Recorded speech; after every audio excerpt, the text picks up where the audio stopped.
Hi folks, Sheena Ager here, author of the Cadwaladr Quests, the 11 plus vocabulary novels and supporting workbooks. You can see those behind me there. I'd just like to say thanks to Saba, the founder of this group, the 11 plus journey, for inviting me here today to have a chat with you. The topic I'm going to cover today, excuse me, you might hear my dogs barking out there. The topic I'm going to cover today, because it's getting to that time of year again, we're now mid-July, is kind of last minute preparation tips and also tips for when you're in the 11 plus exam. So I have got notes in front of me because there's quite a few things to get through. So excuse my eyes going up and down. And I've split it up into the week before, the day and the night before, and on the day. And always, as a caveat, I like to say that this is just the experience that I had with my children. This is not set in stone. Lots of people will have different viewpoints. It's just my experience and my tips and what worked for us when we were preparing successfully for the 11 plus exams. And both of my children did the CEM test, so there was no creative writing in that test at that time. So the week before, every morning at breakfast, and we actually did this for a long time, not just the week before, and I actually did this with French vocabulary with my daughter for GCSE, and she said it really helped. They did a 10-minute non-verbal reasoning test every morning before breakfast, and it literally was just 10 minutes. And over several years, 2 years, that was the non-verbal reasoning pretty much done in our house. Both the kids took to non-verbal reasoning fairly easily, so it wasn't that arduous. If it had been me doing non-verbal reasoning, I probably would have needed to work on it more because I've got no spatial awareness. But 10 minutes at breakfast or after breakfast was enough for the non-verbal reasoning. So study for a minimum of 30 minutes and a maximum of 50, and then take a break. More than that we felt was too much, and young kids struggle for longer than that. I see stories of some parents doing much more, and at the end of the day it's up to you. It's up to you and your child what you do, but this is just what we did. But definitely my kids would be spinning on their chairs, and when I do Zoom sessions with kids for, say, book clubs and things, I can see them lose focus after even 15 minutes. Even the kind of most engaged kids will start spinning because they've just got a different attention span. Okay, we did not hammer full tests over and over again because I lost the will to live. The kids lost the will to live. We chunked the test into pieces, and we only did full tests once, twice a week. So we chunked them. We took maybe the comprehension part and applied the timing to it, the maths and applied the timing to it. That's what worked for us. Definitely you need to do time tests the week before, but we didn't do more than 2 a week, I would say, but we still did 11 plus work. Again, your choice. I explained the marathon analogy to them, that it's a marathon, not a sprint. You peak on the day. A marathon runner does not run a marathon every day. They train to peak on the day, and that's what we did with the 11 plus, because burnout can happen quite easily. Try not to get too nervy, because obviously your nerves will show on your child. Yes, it's okay to explain to them that they might feel nervous and that everybody feels nervous in this situation. But, obviously you're the adult, they're the child. So long as they know they're going to be nervy, but try not to show your anxiety if you're overly anxious. I truly believe that if the parent believes the child can pass, that goes almost like osmosis through the ether to the child. Parent belief will instill belief in the child.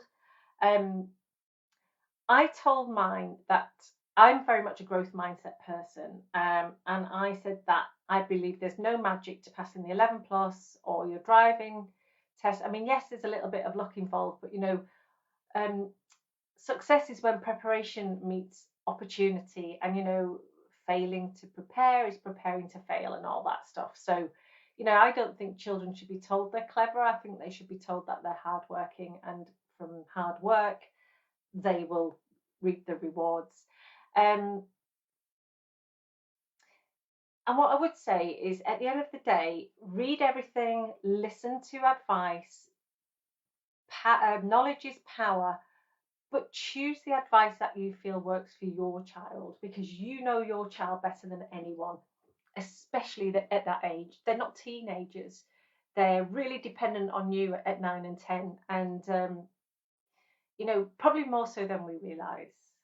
Maybe not, but yeah, teenagers, minds of their own, but at that age, they're very much dependent on you to guide them, and your strength will be their strength. So the day and the night before, this is what we did. Oh, and just to mention, we had many tantrums and many tiaras, and I felt like giving up many times, especially as we got nearer, because there was just more tension. So the day and the night before, we did some work, but that's up to you how much you decide to do. I didn't overdo it. And also, I don't know whether there's going to be COVID delays this year, but I doubt it. So again, you'll need to kind of think about that one. We actually didn't take a summer holiday, but obviously parents do, and some parents will be in a completely different camp. Again, it's your choice, but I felt so near the tests. We wanted to keep momentum in our family. It's like, you know, the guys who've just been preparing for the European champions. I doubt they went on a 2-week vacation just before they started. Maybe they did, I don't know, but it didn't work. That wouldn't have worked for us. Where am I?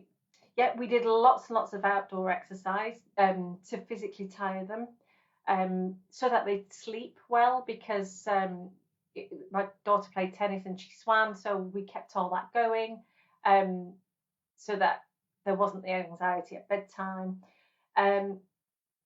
They went to bed earlier, and we encouraged them to read more. So this is the day and the night before. So the night before, make sure everything's packed by the front door. I wouldn't leave anything to the morning. Fill the car with petrol, know where you're parking, do a dummy run if you need to. When your child goes in, tell them you're going to stay near the test centre if you think that will work for you, work for us. So it was different between my son and daughter. They're a bit like a cat and a dog. And with my daughter, I felt I had to keep the pressure right on her till the very end. Otherwise, she'd have taken her foot off the gas. That's just her nature. But the night before, I told her that I loved her, and that come what may, she must do her absolute best. And the gifts that we promised her, if she passed, were not gifts for passing. She was going to get them anyway because she'd worked hard. And I reassured her that I felt that at that point, the night before the test, we'd done everything. There was nothing more we could do. And I genuinely felt that. I felt that for us as a family and her, we'd prepped enough. And I made sure she felt that. She got a dog for, I mean, we were going to get a dog anyway, but she got one for working hard for the 11 plus. And we told her at that point that no matter whether she passed or didn't get enough scores to get in, try not to use the word fail, she was getting her gift come what may. And also she had a shopping trip planned with her friend for straight after the test, so she had something to look forward to.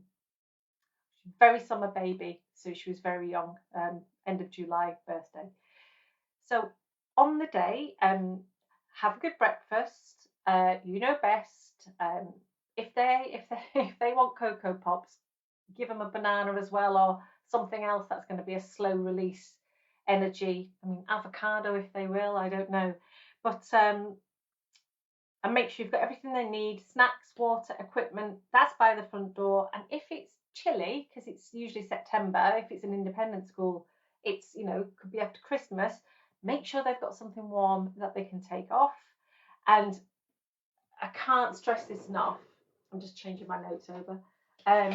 Leave the house with plenty of time to spare, because if you get stuck in an accident or a traffic jam, or you get to the school and you see the queues round the corner when everybody's descending upon that school, especially our school in Reading, you know, there's nowhere to park and there's reams of children.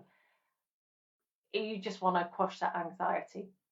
And what I said to my kids as well was, imagine your nerves as a monkey, and there's a big box, and that monkey is on your back and he's making you all nervous and he's being really cheeky, and you just want him out of the way, kick him off your back, put him in the box, sit on the box, and don't let him out until you've done the test. Because again, these kids are, you know, 9, 10. So things like that, if they've got something concrete that they can picture, rather than just trying to quash their nerves in their stomach, you know, picturing a monkey and sitting on him might just help. Tell your kids that once they're in the exam, don't let anything distract them. If a child cries, if a child's sick, if hands go up, if one wheezes themselves, keep your heads down, keep working, don't look up, because if you look up, you're wasting such a lot of time. Read and listen to all the instructions carefully. In a mock, my son missed out an entire math section. Don't do that in the test. If you need to write your name and date of birth, get them right and put them in the right places. Keep a laser focus on both the papers, not just the first. So a child might be inclined to really work hard on the first test and think, oh, that was easy, and be a bit blasé on the second test. Or it could be the other way around. A child panics on the first paper and throws away the second. Teach them that it's like a game of two halves, like football. Sorry about the football analogies. England just lost on penalties last night. You know, if the first half's great, brilliant, replicate it for the second half. If the first half's rubbish, bin it, move on, and ace the second half. So make sure they understand all this.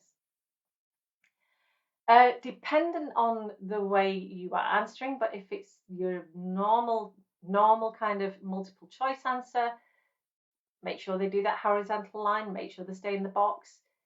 Before your child goes into the exam, make sure they've seen that familiarization paper many, many times and they know how to fill in their answers. Don't use the answer papers for workings out. Don't write anything on the answer paper. Use your question booklet for that. Read the questions carefully, okay? They are looking to catch you out on your reading skills right the way through the paper, okay? So, but particularly obviously in comprehension and sometimes the way synonyms and antonym questions are worded. Be careful. Time is tight. Don't panic or linger over one question. It's better to answer all 10 questions than just one question if you've got 10 questions in a section. Always eliminate. So if you've got multiple choice, eliminate to narrow down your odds of getting the answer right, especially if you don't know it. Short maths, again, eliminate, and sanity check. And what I mean by that is look at the question and look at the answer that you're going for. Is it a ridiculous answer that could never, ever be correct? So eliminate the wrong answers, then sanity check the answers that you are marking as correct. Yes, with long maths, so numerical reasoning, with stepped word questions, often, if you get the first question wrong, the first part of a multi-step question wrong, then the chances are the rest of it will go wrong. And if it's been marked by a computer, you're not going to get any marks for workings or bits that you get right at a later stage. So always make sure when you do multi-step questions that your very first couple of steps are correct, because otherwise you're going to go wrong. If questions look hard, don't panic, play to your strengths, answer what you can and then go back, but stay within your section if you have to, because if you go back to an earlier section when you're not supposed to, or you jump forward, you might have your paper scrapped. This is multi-choice now. Actually, no, this is any. If you skip a question, circle it on the question sheet and go back to it when you've finished the section, but obviously stay in your section, okay? And go back before the buzzer goes. Make sure that your answers stay synchronized with your question paper. So my daughter got out of sync. You know, so in other words, she was answering question 1 in box 2, 3 in box 4, and vice versa. Luckily, she realised and went back and was able to replicate it. Don't scribble that out, rub it out, because if you scribble it out, the computer might not be able to mark your paper. You should be given time warnings on the recorded messages. Listen for those, and if you're running out of time, always make an educated guess. Okay, but if the buzzer goes and is about to go, so only if the buzzer goes and you're out of time and you've got blanks, just go in and fill your blanks with one letter. So don't go A, B, C, D, E, F, go A, or B, B, B, B, or C, C, C, C, because then you're lessening your chances of randomizing the answer. Hope that makes sense. But only if the buzzer goes. If you've got time, always, always, always educated guess. So with most tests, once the buzzer's gone, you can't go back to a finished section. But just check your paper to see if you can do that. But with CEM and GL now, you usually can't. And also, if it's written in-house, then you must check the familiarization paper beforehand. Okay, like I said, don't miss out any sections. Jude did that in a mock, missed out an entire math section. Okay, so if you're good or you're very practiced at maths and non-verbal reasoning, you should be able to ace those papers on the day. You should be able to apply your strategies, your techniques to getting things right. But vocabulary, you need to have worked on that beforehand, because that's something that needs to be built up over time. So on the night before, don't stress too much about that, because if you haven't got the vocab, you're only going to scare your child. Let them feel confident. So vocab from this high. Upgrade your vocab at home. Okay, so for creative writing, my tip for that would be follow the brief exactly. If it says describe, describe. If it says continue the story, continue the story. If it says send a man to the moon, send a man to the moon. So many times I see creative writing moving away from the brief. Try and get in your literary devices, punctuation, your paragraphs, nice title case, vary your sentence openers, similes, onomatopoeia, you know, the usual stuff. Get those in and make sure that you're using the correct tone and style for whatever you've been asked to write. So, you know, you could be asked to write, I don't know, like a recipe or instructions, then make sure your child knows how to do that. Yeah, so a couple of years ago, the Berkshire test, a couple of the answers were wrong, and brave kids. I mean, I wouldn't have had the confidence to put my hand up at that age and say, I think that the questions are wrong. I would have thought it was me misunderstanding. So,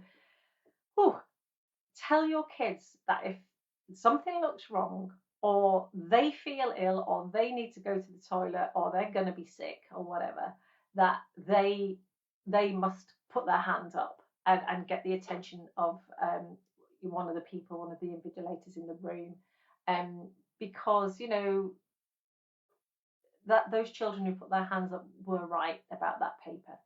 So I think that's all the tips I have. There are probably some that I've missed out. You're probably thinking, why has she not mentioned this? This is so obvious. If I have missed something out that's critical, please drop me a note in the chat comments here below, because I'd like to know. I'm always happy to be corrected. I'm always happy to learn. And yeah, just, I don't like to say best of luck, but I mean, there is some luck involved on the day.